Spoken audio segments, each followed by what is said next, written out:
Se você está se preparando para o vestibular Baiana de Medicina, então se liga nessa. A Bankstrix realizou neste mês de outubro aqui em Salvador o seu primeiro simulado.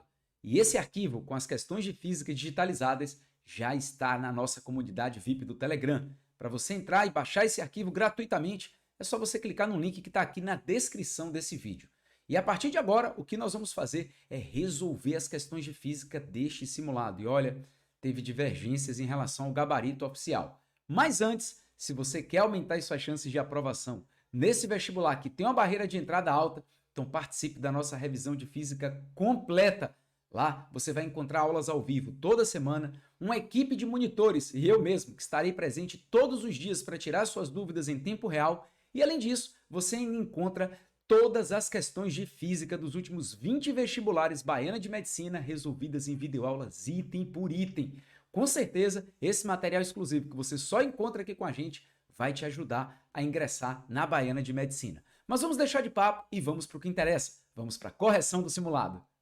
É sempre bom a gente estar lembrando, principalmente se você for marinheiro de primeira viagem, que na prova do vestibular Baiana de Medicina são 4 questões de física, 3 objetivas, que fazem parte da prova de conhecimentos gerais, e uma questão discursiva. E nós temos agora uma mudança expressiva para o vestibular 2024.1. A prova de conhecimentos gerais tem peso. Então agora é peso 2 no score global. Antes disso, essa prova só serviria mesmo para que você ingressasse na segunda fase e aí sim apenas as questões discursivas e a prova de redação valeria nota nesse score global. Agora já não é mais assim. Então se liga aí na estratégia que você vai utilizar, beleza? Então vamos para a primeira questão da prova, que foi a questão de número 33, que diz o seguinte: um paciente aguardava deitado em uma maca para que fosse transferido até outra sala. O enfermeiro, então, empurra a maca levando o paciente até a sala onde seria realizado um pequeno procedimento. Nessa transferência, não houve mudança de altitude para o paciente, ou seja, a sala do procedimento estava no mesmo nível da sala onde ele aguardava. Com base nos conhecimentos de mecânica, é correto afirmar. Então vamos analisar item por item da mesma forma que a gente faz na nossa revisão. Item A. A força de atrito da maca com o chão não depende do peso do paciente. Bom, essa foi a primeira polêmica da prova, até porque a força de atrito, de fato, ela não depende do peso. Ela só depende de 2 elementos. Como é que a gente faz para calcular a força de atrito FAT? A força de atrito FAT é dada pelo produto do coeficiente de atrito entre o par de superfícies, que é essa grandeza que você está vendo aí, o μ, e da força de compressão normal. Então, se você precisar calcular a força de atrito, você só precisa desses 2 elementos. O μ, que está associado às características das superfícies, se são superfícies mais lisas, se são superfícies mais ásperas, e da força de compressão, ou seja, da força de contato que os corpos exercem. Ah, Fininho, mas a força-peso não se equilibra com a força normal, então ela não tem o mesmo valor da normal? Então, por que a força de atrito também não depende do peso? A gente não pode criar uma relação de dependência com grandezas indiretas, até porque não é sempre que a normal se equilibra com o peso. Então essa proposição é verdadeira, só que o gabarito oficial considerou ela como falsa. Beleza? Então fica aí essa dica para você se ligar na hora que você estiver fazendo vestibular baiano. Vamos para o item B.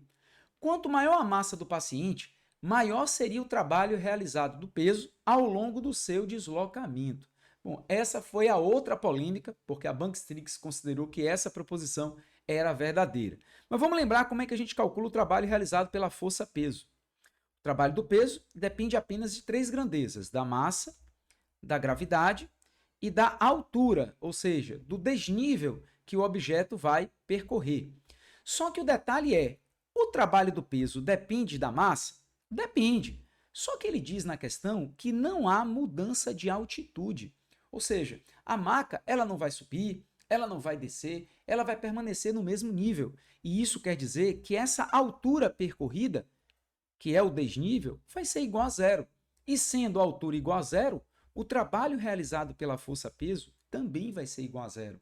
E ele diz que o trabalho vai ser tanto maior ao longo do seu deslocamento.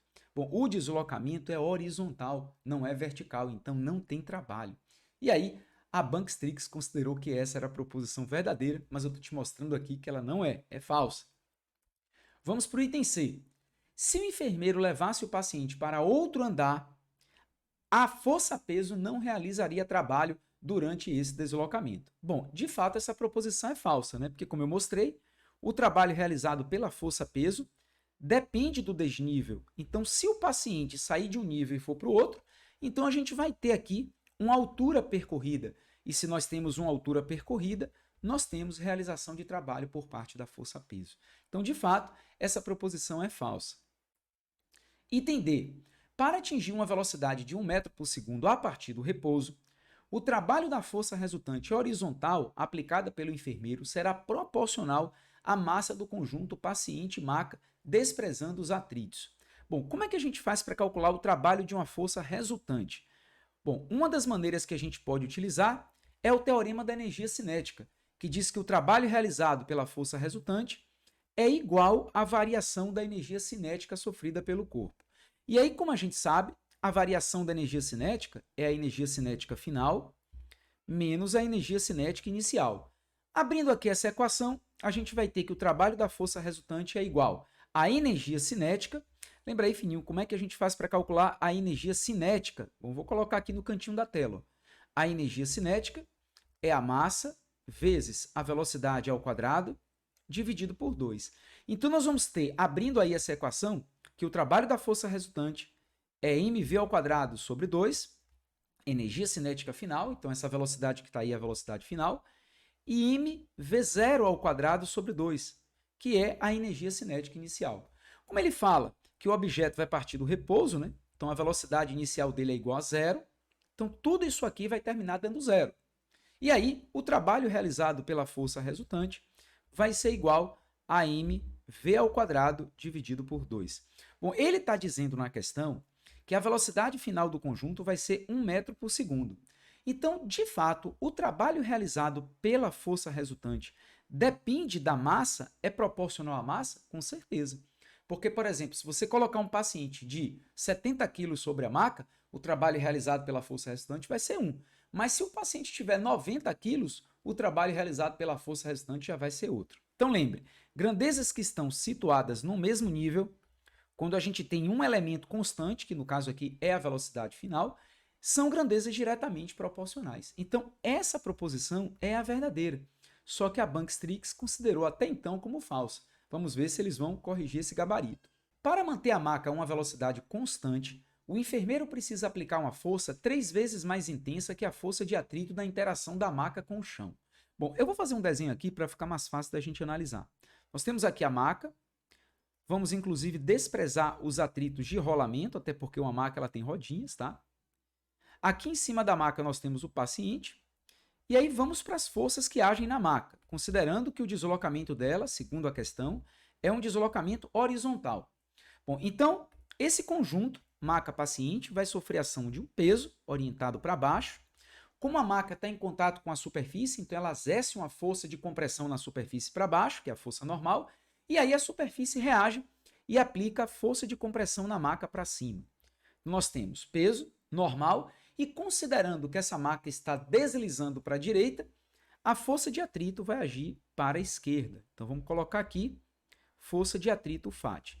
E além dessas forças, tem também a força do enfermeiro, que é quem vai estar empurrando aí essa maca. Beleza? Vamos chamar essa força do enfermeiro de força F. O que acontece? A questão fala que é para manter a velocidade da maca constante. E esse é um detalhe muito importante que pega a galera pelo pé. Porque velocidade constante significa o quê? A aceleração igual a zero. E a gente aprende na segunda lei de Newton que força resultante é igual a massa vezes a aceleração. Então, quando a velocidade é constante, não existe aceleração e, portanto, a força resultante vai ser igual a zero. E olha só, para a força resultante ser igual a zero, a força que o enfermeiro aplica não pode ser 3 vezes maior do que o FAT. Todas essas forças precisam se equilibrar. Ou seja, a normal vai se equilibrar com o peso e a força F vai se equilibrar com o FAT. Então, para manter a velocidade constante, a força F tem que ter o mesmo valor do FAT. Eu sei o que você pode estar se perguntando, mas fininho, como é que a maca vai para a direita e a força que o enfermeiro está exercendo para empurrar a maca vai ter o mesmo valor da força de atrito? Bom, é o seguinte, eu concordo até com você que para tirar a maca do repouso, a força do enfermeiro tem que ser maior do que a força de atrito. Mas depois que ela já está em movimento com velocidade constante, a gente não pode ferir a segunda lei de Newton. Então, força resultante igual a zero F tem que ter o mesmo valor do FAT, ou seja, as forças precisam se equilibrar. E por isso o item E é falso.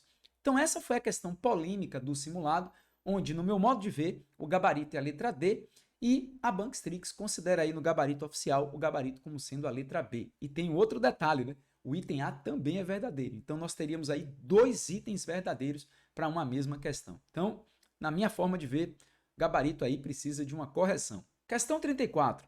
Ao menos 12 cidades registraram falta de luz, queda dos sinais de telefonia e internet após as tempestades de poeira que atingiram o interior do estado de São Paulo. Casas e escolas foram interditadas, algumas construções civis correm o risco de desabamento em Presidente Prudente.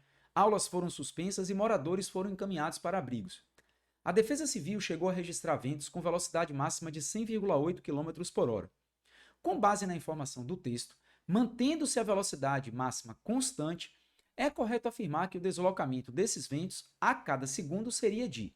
Bom, uma questão relativamente fácil, porque ele diz que a velocidade máxima dos ventos é constante. E o que significa dizer isso? Significa dizer que essa velocidade é a própria velocidade média. E como é que a gente faz para calcular a velocidade média? Distância sobre tempo. É assim que o vestibular da Bankstrix costuma cobrar. Mas se você quiser também colocar ΔS sobre ΔT, não vai fazer diferença aqui para a gente, tá bom? Bom, como a gente está querendo aqui a distância, então vamos mudar aqui a ordem desses elementos. A distância é a velocidade multiplicada pelo tempo. Observe que a questão já deu a velocidade, suposta constante, e já diz que o tempo é a cada segundo, ou seja, para 1 segundo. Beleza. Então a única dificuldade que você vai ter aqui nessa questão é transformar essa velocidade aqui para metros por segundo, uma vez que todos os itens trazidos na questão estão representados em metros. Como é que a gente faz para transformar de quilômetro por hora para metros por segundo uma determinada velocidade? Existe um fator de conversão prático, acredito que você já deva ter ouvido falar, é só dividir por 3,6. Fazendo essa divisão por 3,6, nós vamos encontrar uma velocidade de 28 metros por segundo. Pronto. Então, substituindo aqui na equação de origem, nós vamos ter que a distância é igual a 28 vezes 1 segundo, ou seja, a cada segundo. E, portanto, a distância percorrida pelos ventos, nesse tempo, vai ser de 28 metros. O gabarito é a letra D. Fininho, teria outra maneira de resolver essa questão? Sim, porque uma vez que ele diz que a velocidade é constante, você pode fazer simplesmente uma regra de 3. Veja, 108 km por hora, que é 28 metros por segundo. O que é que isso significa? Significa dizer que o vento vai percorrer uma distância de 28 metros para um tempo t igual a 1 segundo. E como a questão quer saber qual é a distância percorrida a cada segundo, então essa distância é 28. Bem simples aí a questão de número 34. Na questão 35, eu vou me poupar aqui de ler esse texto até para o vídeo não ficar muito longo, então a gente vai logo para o que interessa. Isso acontece em muitas questões de física do vestibular baiano de medicina. O texto muitas vezes é só uma informação complementar. Vamos lá.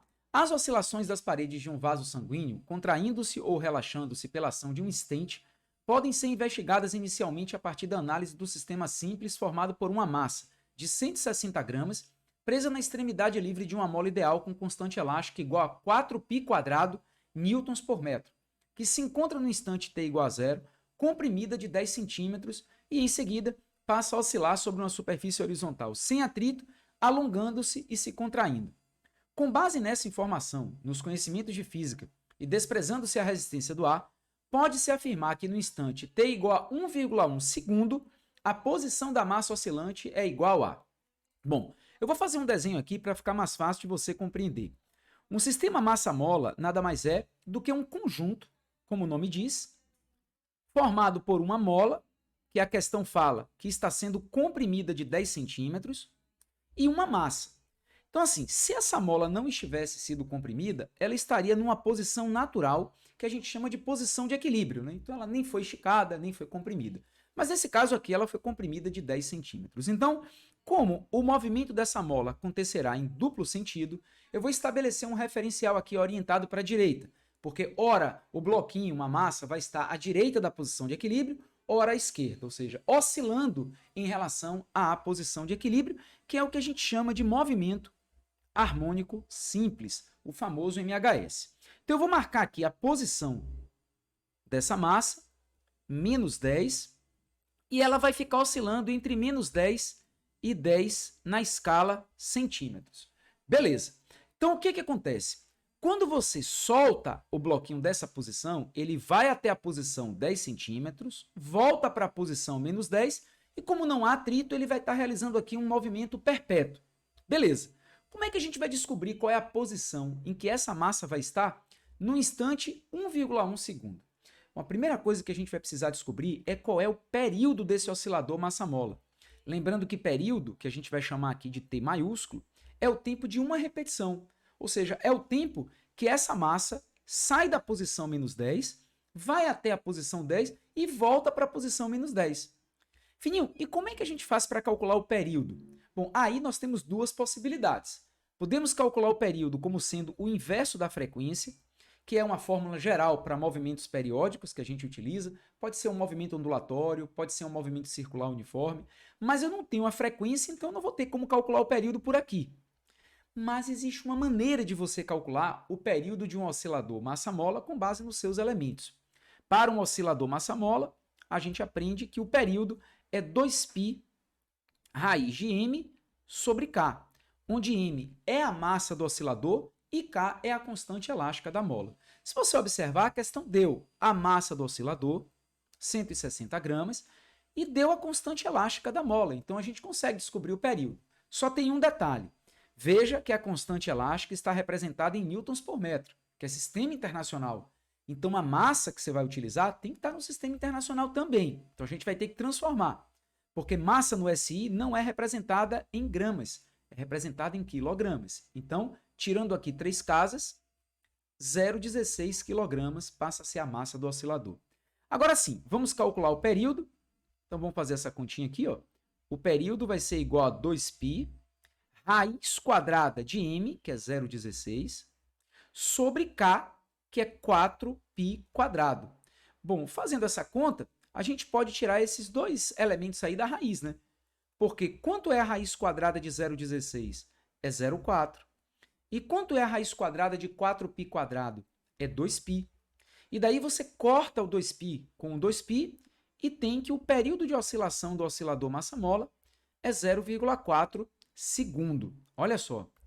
Descobrimos o período de oscilação. O que isso significa, Fininho?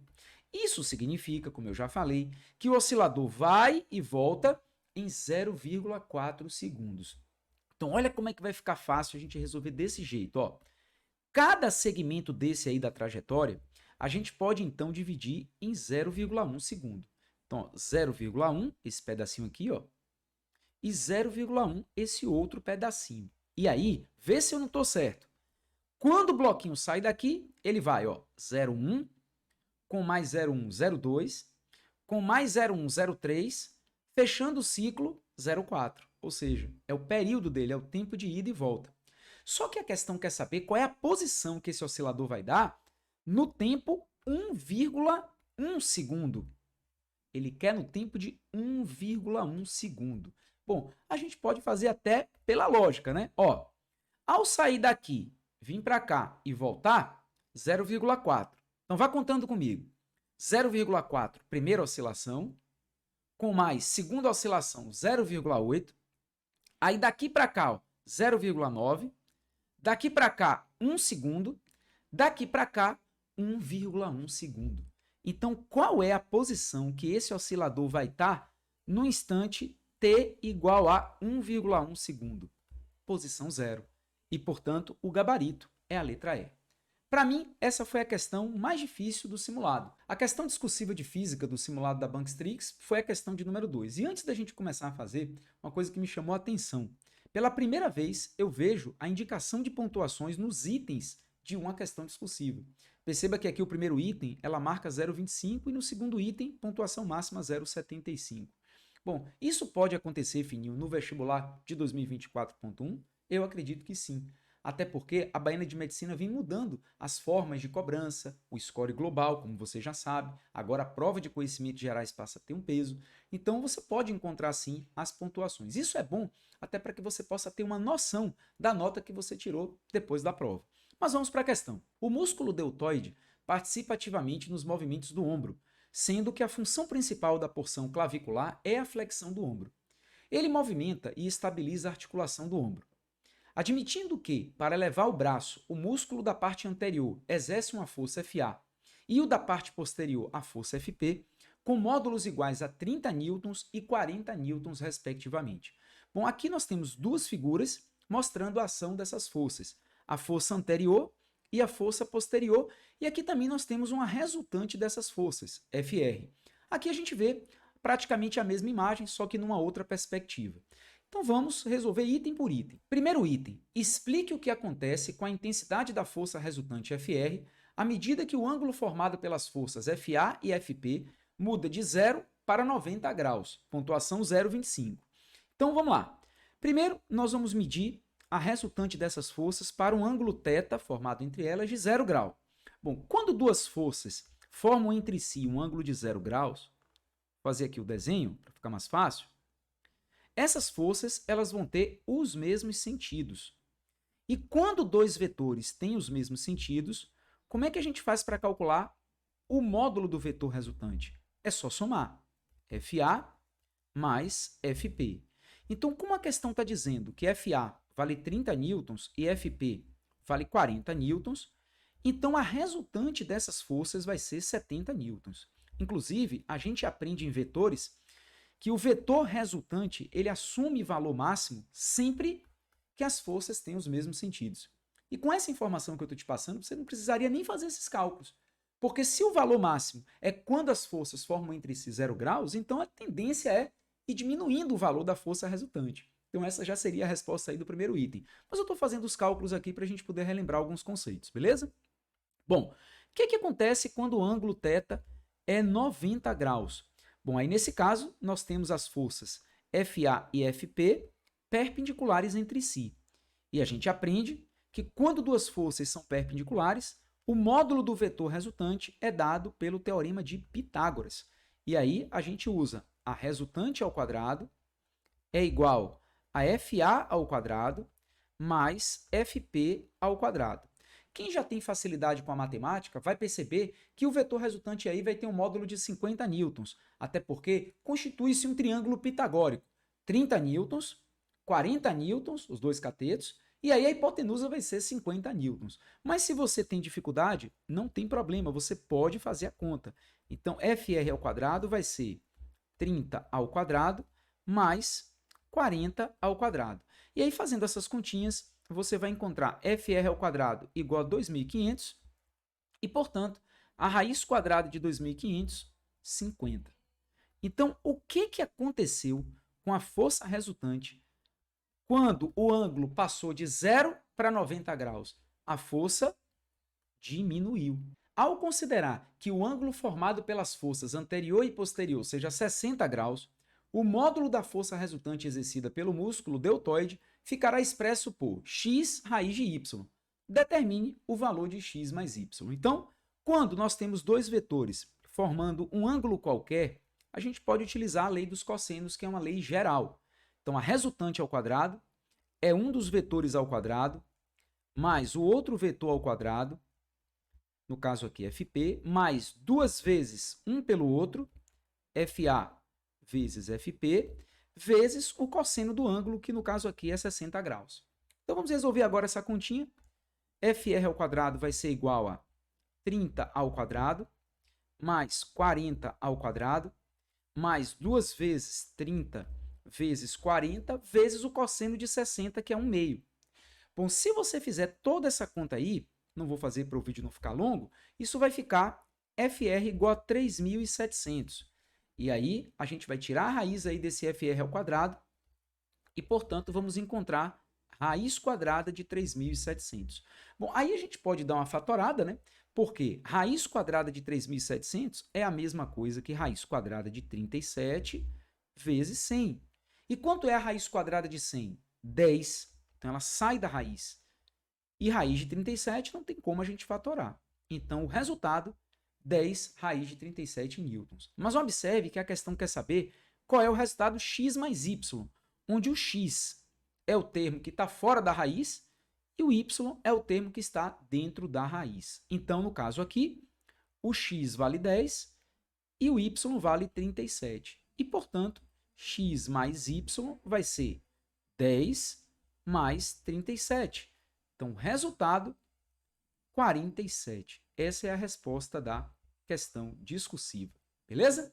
Se você gostou desse vídeo, então dá um like, compartilha com seus amigos e lembra que aqui no nosso canal nós temos uma playlist dedicada ao vestibular Baiana de Medicina, beleza? Sucesso e bons estudos!